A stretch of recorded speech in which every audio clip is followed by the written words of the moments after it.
In the 5 Northumbrian counties you will scarcely find so bleak, ugly, and yet in a savage way so picturesque a moor as Dardale Moss. The moor itself spreads north, south, east, and west, a great undulating sea of black peat and heath. What we may term its shores are wooded wildly with birch, hazel, and dwarf oak. No towering mountains surround it, but here and there you have a rocky knoll rising among the trees, and many a wooded promontory of the same pretty but utterly wild forest running out into its dark level. Habitations are thinly scattered in this barren territory, and a full mile away from the meanest was the stone cottage of Mother Carke. Let not my southern reader who associates ideas of comfort with the term cottage mistake. This thing is built of shingle with low walls. Its thatch is hollow. The peat smoke curls stingily from its stunted chimney. It is worthy of its savage surroundings. The primitive neighbours remark that no rowan tree grows near, nor holly nor bracken, and no horseshoe is nailed on the door. Not far from the birches and hazels that straggle about the rude wall of the little enclosure, on the contrary, they say, you may discover the broom and the ragwort, in which witches mysteriously delight. But this is perhaps a scandal. Mal Carke was for many a year the sage femme of this wild domain. She has renounced practice, however, for some years, and now, under the rose, she dabbles, it is thought, in the black art, in which she has always been secretly skilled, tells fortunes, practises charms, and in popular esteem is little better than a witch. Mother Carke has been away to the town of Willarden to sell knit stockings, and is returning to her rude dwelling by Dardale Moss. To her right, as far away as the eye can reach, the moor stretches. The narrow track she has followed here tops a gentle upland, and at her left a sort of jungle of dwarf oak and brushwood approaches its edge. The sun is sinking blood-red in the west. His disk has touched the broad black level of the moor, and his parting beams glare athwart the gaunt figure of the old beldame, as she strides homeward, stick in hand, and bring into relief the folds of her mantle, which gleam like the draperies of a bronze image in the light of a fire. For a few moments this light floods the air. Tree, gorse, rock, and bracken glare, and then it is out, and grey twilight over everything. All is still and sombre. At this hour the simple traffic of the thinly peopled country is over, and nothing can be more solitary. From this jungle, nevertheless, through which the mists of evening are already creeping, she sees a gigantic man approaching her. In that poor and primitive country robbery is a crime unknown. She, therefore, has no fears for her pound of tea and pint of gin and 16 shillings in silver, which she is bringing home in her pocket. But there is something that would have frighted another woman about this man. He is gaunt, sombre, bony, dirty, and dressed in a black suit which a beggar would hardly care to pick out of the dust. This ill-looking man nodded to her as he stepped on the road. "I don't know you," she said. He nodded again. "I never sid ye nayerwhere," she exclaimed sternly. "Fine evening, Mother Carke," he says, and holds his snuff-box towards her. She widened the distance between them by a step or so, and said again sternly and pale, "I have nowt to say to thee where thou be'st." "You know Laura Silverbell?" "That's a bare name. The lass's name is Laura Lou," she answered, looking straight before her. "One name's as good as another for one that was never christened, mother."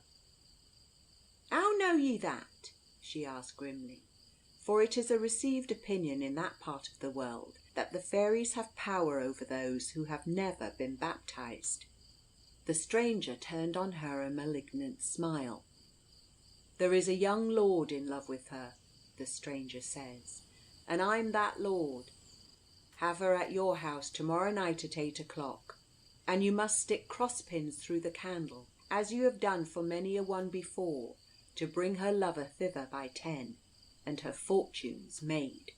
And take this for your trouble." He extended his long finger and thumb toward her with a guinea temptingly displayed. "I have nowt to do with thee. I niver said thee afore. Get thee awa'. I earn near gold o' thee, and I'll take none. Away with thee, and I'll find ane that will make thee." The old woman had stopped, and was quivering in every limb as she thus spoke. He looked very angry. Sulkily he turned away at her words, and strode slowly toward the wood from which he had come. And as he approached it, he seemed to her to grow taller and taller, and stalked into it as high as a tree. "I conceited there would come something out," she said to herself. "Farmer Lou must get it done this Sunday, the ad harpy." The old Farmer Lou was one of that sect who insist that baptism shall be but once administered, and not until the Christian candidate had attained to adult years. The girl had indeed for some time been of an age, not only, according to this theory, to be baptized, but if need be, to be married. Her story was a sad little romance. A lady, some 17 years before, had come down and paid Farmer Lou for 2 rooms in his house. She told him that her husband would follow her in a fortnight, and that he was in the meantime delayed by business in Liverpool. In 10 days after her arrival her baby was born, Mal Cark acting as sage-femme on the occasion, and on the evening of that day the poor young mother died. No husband came, no wedding ring, they said, was on her finger. About £50 was found in her desk, which Farmer Lou, who was a kind old fellow and had lost his 2 children, put in a bank for the little girl, and resolved to keep her until a rightful owner should step forward to claim her. They found 6 love letters signed Francis, and calling the dead woman Laura. So Farmer Lou called the little girl Laura, and her sobriquet of Silver Bell was derived from a tiny silver bell, once gilt, which was found among her poor mother's little treasures after her death, and which the child wore on a ribbon round her neck. Thus, being very pretty and merry, she grew up as a North Country farmer's daughter, and the old man, as she needed more looking after, grew older and much less able to take care of her, so she was, in fact, very nearly her own mistress, and did pretty much in all things as she liked. Old Mal Cark, by some caprice for which no one could account, cherished an affection for the girl, who saw her often, and paid her many a small fee in exchange for the secret indications of the future. It was too late when Mother Cark reached her home to look for a visit from Laura Silverbell that day. About 3 o'clock next afternoon, Mother Cark was sitting knitting, with her glasses on outside her door on the stone bench, when she saw the pretty girl mount lightly to the top of the stile at her left under the birch, against the silver stem of which she leaned her slender hand and called, "Mal, Mal, Mother Cark, are ye alone all by yourself?" "Ay, Laura lass, we can be close enough if you want a word wi' me," says the old woman, rising, with a mysterious nod, and beckoning her stiffly with her long fingers. The girl was assuredly pretty enough for a lord to fall in love with. Only look at her. A profusion of brown rippling hair, parted low in the middle of her forehead, almost touched her eyebrows, and made the pretty oval of her face, by the breadth of that rich line, more marked. What a pretty little nose! What scarlet lips and large, dark, long fringed eyes! Her face is transparently tinged with those clear Murillo tints which appear in deeper dyes on her wrists and the backs of her hands. These are the beautiful gypsy tints with which the sun dyes young skins so richly. The old woman eyes all this, and her pretty figure so round and slender, and her shapely little feet cased in the thick shoes that can't hide their comely proportions, as she stands on the top of the stile.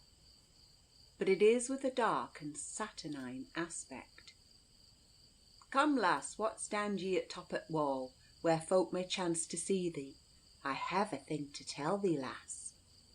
She beckoned her again. "And I have a thing to tell thee, Mal." "Come hither," said the old woman peremptorily. "But you munna gie me the creepins. Make me tremble. I winna look again into the glass o' water, mind ye."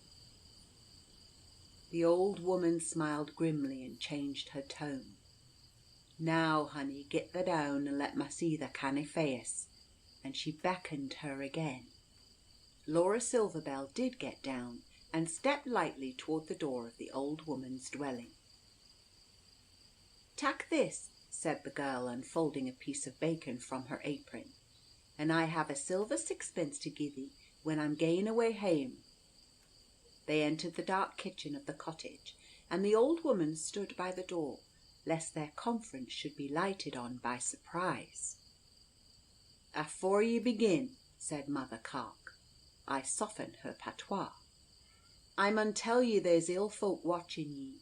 What old Farmer Lou about ye doesna get to serve. The clergyman, to baptise thee. If he lets Sunday next pass, I'm afeard you'll never be sprinkled nor sign Whitcross while there's a sky aboon us." "Agoy!" exclaimed the girl. "Who's looking after me?" "A big black fella, as high as the Kipples, come out to wood near Deadman's Grike, just after the sun gae down yestreen. I knew weel what he was, for his feet ne'er touched the road while he made as if he walked beside me. And he wanted to gie me snuff first, and I wouldna have that, and then he offered me a golden guinea, but I was no sic awpy. And to bring you here to-night, and cross the candle wi' pins, to call your lover in, and he said he's a great lord and in love with thee." "And you refused him?" "Well, for thee I did, lass," said Mother Carke. "Why, it's every word true," cries the girl vehemently, starting to her feet. For she had seated herself on the great oak chest. "True, lass, come say what ye mean," demanded Mother Carke, with a dark and searching gaze. "Last night I was coming hame from the wake, wi' old Farmer Dykes and his wife and his daughter Nell, and when we came to the stile, I bid them good night and we parted." "And ye came by the path alone in the night time, did ye?" exclaimed old Mother Carke sternly. "I wasn't afeared. I don't know why. The path hame leads down by the wires o' old Haworth Castle. I nigh it weel, and a dowly path it is. Ye'll keep indoors o' nights for a while, or ye'll rue it. What saw ye?" "No freeting, mother, nowt I was feared on." "Ye heard a voice calling your name?" "I heard nowt that was dow but the hully-hoo in the old castle walls," answered the pretty girl. "I heard nor said nowt that dow, but mickle that's conny and gladsome. I heard singing and laughing a long way off. I consated, and I stopped a bit to listen.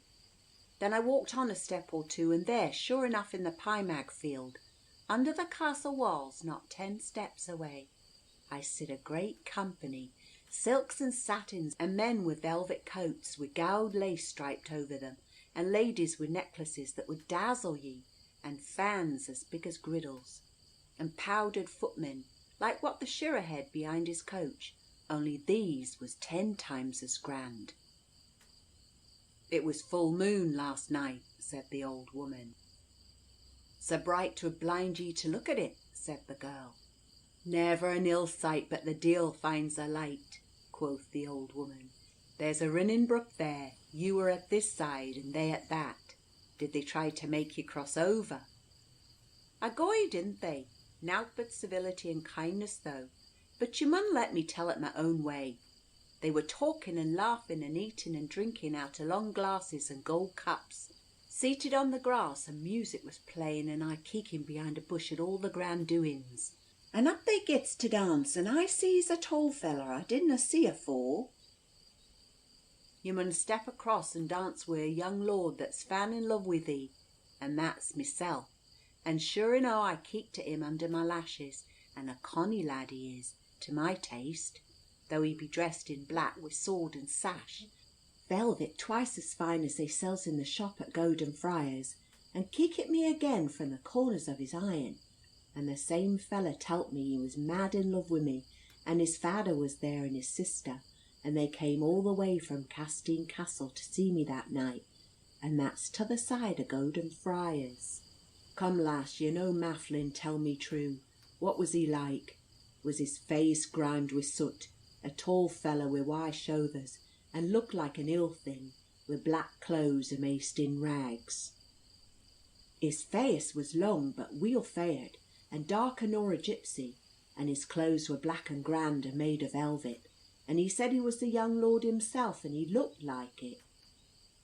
That will be the same feller I sid at Deadman's Grike, said Malcark, with an anxious frown. Hoot, mother, how could that be? Cried the lass, with a toss of her pretty head and a smile of scorn. But the fortune-teller made no answer, and the girl went on with her story. When they began to dance, continued Laura Silverbell, he urged me again, but I wouldna step o'er. 'Twas partly pride, 'cause I wasn't dressed fine enough, and partly contrariness or something, but Gar wouldna not a foot. No, but I more nor half wished it at the time. Will for thee thou dostna cross the brook. Hoity-toity, why not? Keep at hame after nightfall, and don't ye be walking by yourself by daylight, or any light long lonesome ways, till after you're baptized, said Malcark. I'm like to be married first. Tak care that marriage won't hang in the bell ropes, said Mother Cark. Leave me alane for that. The young lord said he was maist daft wi' love o' me. He wanted to give me a conny ring wi' a beautiful stone in it, but drat it, I was sick and awpy and wouldna take it, and he a young lord. Lord, indeed, are you daft or dreaming? Those fine folk, what were they? I'll tell ye, dobies and fairies, and if you don't do as you bid, they'll tak ye, and you'll never get out of their hands again while grass grows, said the old woman grimly. Odd wit it, replies the girl impatiently. Who's daft or dreaming noo? I'd ha' been dead with fear if 'twas any such thing. It couldna be. All was so lovesome and bonny and shaply. Weel, and what do you want o' me, lass? Asked the old woman sharply. I want to know, here's t' sixpence, what I sud do, said the young lass. 'Twould be a pity to lose such a marrow, eh? Say your prayers, lass, I can't help ye, said the old woman darkly. If ye go with the people, you'll never come back. You munna talk with them, nor eat with them, nor drink with them, nor take a pin's worth by way of gift for them. Mark weel what I say, or ye're lost. The girl looked down, plainly much vexed. The old woman stared at her with a mysterious frown steadily for a few seconds. Tell me, lass, and tell me true. Are ye in love with that lad? What for should I? Said the girl with a careless toss of her head, and blushing up to her very temples. I see how it is, said the old woman with a groan, and repeated the words, sadly thinking, and walked out of the door a step or two, and looked jealously round. The lass is witched, the lass is witched. Did you see him since? Asked Mother Cark, returning. The girl was still embarrassed, and now she spoke in a lower tone and seemed subdued. I thought I sid him as I came here, walking beside me among the trees, but I can say it was only the trees themselves that looked like running one behind another as I walked on. I can tell thee nowt, lass, but what I telt ye afore, answered the old woman peremptorily. Get ye hame, and don't delay on the way, and say your prayers as ye ga, and let none but good thoughts come nigh ye, and put ne'er a foot outside the door, staying again till you gan be christened, and get that done a Sunday next." And with this charge, given with grisly earnestness, she saw her over the stile, and stood upon it watching her retreat, until the trees quite hid her and her path from view. The sky grew cloudy and thunderous, and the air darkened rapidly, as the girl, a little frightened by Malcark's view of the case, walked homeward by the lonely path among the trees. A black cat, which had walked close by her, for these creatures sometimes take a ramble in search of their prey among the woods and thickets, crept from under the hollow of an oak, and was again with her. It seemed to her to grow bigger and bigger as the darkness deepened, and its green eyes glared as large as halfpennies in her affrighted vision as the thunder came booming along the heights from the Williden road. She tried to drive it away, but it growled and hissed awfully, and set up its back as if it would spring at her, and finally it skipped up into a tree, where they grew thickest at each side of her path, and accompanied her high overhead, hopping from bough to bough as if meditating a pounce upon her shoulders. Her fancy being full of strange thoughts, she was frightened, and she fancied that it was haunting her steps and destined to undergo some hideous transformation the moment she ceased to guard her path with prayers. She was frightened for a while after she got home. The dark looks of Mother Carke were always before her eyes, and a secret dread prevented her passing the threshold of her home again that night. Next day it was different. She had got rid of the awe with which Mother Carke had inspired her. She could not get the tall, dark-featured lord in the black velvet dress out of her head. He had taken her fancy. She was growing to love him. She could think of nothing else. Bessie Hennock, a neighbour's daughter, came to see her that day, and proposed a walk towards the ruins of Haworth Castle to gather blaeberries. So off the two girls went together. In the thicket along the slopes near the ivied walls of Haworth Castle, the companions began to fill their baskets. Hours passed. The sun was sinking near the west, and Laura Silverbell had not come home. Over the hatch of the farmhouse door the maids leaned ever and anon with outstretched necks, watching for a sign of the girl's return, and wondering, as the shadows lengthened, what had become of her. At last, just as the rosy sunset gilding began to overspread the landscape, Bessie Hennock, weeping into her apron, made her appearance, without her companion. Her account of their adventures was curious. I will relate the substance of it more connectedly than her agitation would allow her to give it, and without the disguise of the rude Northumbrian dialect. The girl said that as they got along together among the brambles that grow beside the brook that bounds the Pymag field, she, on a sudden, saw a very tall, big-boned man, with an ill-favoured, smirched face, and dressed in worn and rusty black, standing at the other side of a little stream. She was frightened, and while looking at this dirty, wicked, starved figure, Laura Silverbell touched her, gazing at the same tall scarecrow, but with a countenance full of confusion and even rapture. She was peeping through the bush behind which she stood, and with a sigh she said, "Is na that a conny lad? Agoy, see his bonny velvet clothes, his sword and sash, that's a lord, I can tell ye, and weel I know who he follows, who he loves, and who he'll wed." Bessie Hennock thought her companion daft. "See how lovesome he looks," whispered Laura. Bessie looked again and saw him gazing at her companion with a malignant smile, and at the same time he beckoned her to approach. "Darrat ta, gan not near him, he'll wring thy neck," gasped Betty in fear, as she saw Laura step forward with a look of beautiful bashfulness and joy. She took the hand he stretched across the stream, more for love of the hand than any need of help, and in a moment was across and by his side, and his long arm about her waist. "Fares to weel, Bessie, I'm gain my ways," she called, leaning her head to his shoulder.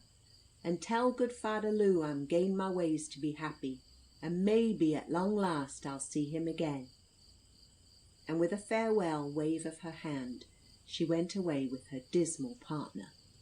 And Laura Silverbell was never more seen at home, or among the coppies and wickwoods, the bonny fields and bosky hollows by Dardale Moss. Bessie Hennock followed them for a time. She crossed the brook, and though they seemed to move slowly enough, she was obliged to run to keep them in view, and she all the time cried to her continually, come back, bonny Laurie," until, getting over a bank, she was met by a white-faced old man, and so frightened was she that she thought she fainted outright. At all events, she did not come to herself until the birds were singing their vespers in the amber light of sunset, and the day was over. No trace of the direction of the girl's flight was ever discovered. Weeks and months passed, and more than a year. At the end of that time, one of Malcark's goats died, as she suspected, by the envious practices of a rival witch who lived at the far end of Dardale Moss. All alone in her stone cabin, the old woman had prepared her charm to ascertain the author of her misfortune. The heart of the dead animal, stuck all over with pins, was burnt in the fire, the windows, doors, and every other aperture of the house being first carefully stopped. After the heart thus prepared with suitable incantations is consumed in the fire, the first person who comes to the door or passes by it is the offending magician. Mother Carke completed these lonely rites at dead of night. It was a dark night, with the glimmer of the stars only, and a melancholy night wind was soughing through the scattered woods that spread around. After a long and dead silence, there came a heavy thump at the door, and a deep voice called her by name. She was startled, for she expected no man's voice, and peeping from the window she saw in the dim light a coach and 4 horses, with gold-laced footmen, and coachman in wig and cocked hat, turned out as if for a state occasion. She unbarred the door, and a tall gentleman, dressed in black, waiting at the threshold, entreated her, as the only sage femme within reach, to come in the coach and attend Lady Lairdale, who was about to give birth to a baby, promising her handsome payment. Lady Lairdale! She had never heard of her. "How far away is it?" 12 miles on the old road to Golden Friars." Her avarice is roused, and she steps into the coach. The footman claps to the door, the glass jingles with the sound of a laugh. The tall, dark-faced gentleman in black is seated opposite. They are driving at a furious pace. They have turned out of the road into a narrower one, dark with thicker and loftier forest than she was accustomed to. She grows anxious, for she knows every road and bypath in the country round, and she has never seen this one. He encourages her. The moon has risen above the edge of the horizon, and she sees a noble old castle. Its summit of tower, watchtower, and battlement glimmers faintly in the moonlight. This is their destination.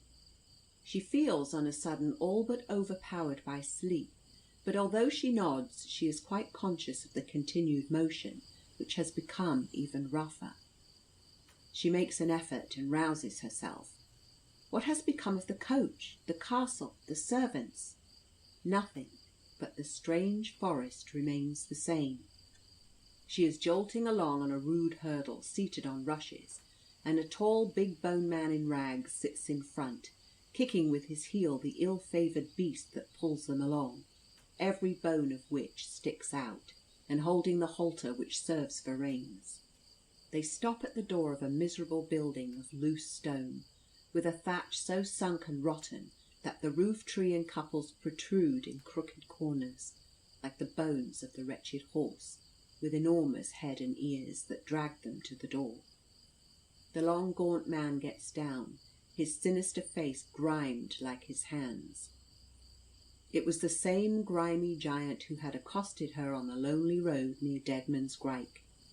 But she feels that she must go through with it now, and she follows him into the house. 2 rushlights were burning in the large and miserable room, and on a coarse, ragged bed lay a woman groaning piteously. "That's Lady Lairdale," says the gaunt, dark man, who then began to stride up and down the room, rolling his head, stamping furiously, and thumping one hand on the palm of the other, and talking and laughing in the corners, where there was no one visible to hear or to answer. Old Mel Carke recognised in the faded, half-starved creature who lay on the bed, as dark now and grimy as the man, and looking as if she had never in her life washed hands or face, the once blithe and pretty Laura Lou. The hideous being who was her mate continued in the same odd fluctuations of fury, grief, and merriment, and whenever she uttered a groan he parodied it with another, as Mother Carke thought, in saturnine derision. In due time the poor woman's pains were over, and a daughter was born. Such an imp, with long pointed ears, flat nose, and enormous restless eyes and mouth. It instantly began to yell and talk in some unknown language, at the noise of which the father looked into the room, and told the sage femme that she should not go unrewarded. The sick woman seized the moment of his absence to say in the ear of Mel Carke, "If ye had not been at ill work tonight, he could not have fetched ye. Tak no more now than your rightful fee, or he'll keep ye here." At this moment he returned with a bag of gold and silver coins, which he emptied on the table, and told her to help herself. She took 4 shillings, which was her primitive fee, neither more nor less, and all his urgency could not prevail with her to take a farthing more. He looked so terrible at her refusal that she rushed out of the house. He ran after her. "You'll take your money with you," he roared, snatching up the bag, still half full, and flung it after her. It lighted on her shoulder, and partly from the blow, partly from terror, she fell to the ground, and when she came to herself it was morning, and she was lying across her own doorstone. It is said that she never more told fortune or practised spell, and though all that happened 60 years ago and more, Laura Silverbell, wise folk think, is still living, and will so continue till the day of doom among the fairies.